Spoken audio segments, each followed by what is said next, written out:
যেসব বাচ্চারা ফল খেতে চায় না তাদেরকে বিভিন্ন নিনজা টেকনিকের মাধ্যমে ফল খাওয়ানো শেখাতে হবে। আমি আমার বাচ্চাদেরকে কীভাবে ফল খাওয়া শেখাই সেটা দেখেন।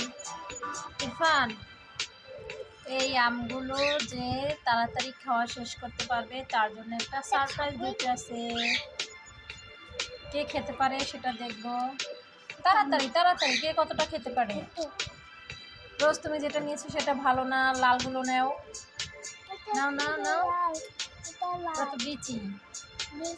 হ্যাঁ আচ্ছা ঠিক আছে, দ্রুত শেষ করতে হবে, দ্রুত। কে কতটা শেষ করতে পারে। ইরফান একটা নিয়েই বসে আছে। বেশি রেখে দিয়েছে। এভাবেই নিনজা টেকনিক করে বাচ্চাদেরকে ফল খাওয়া শেখাবে।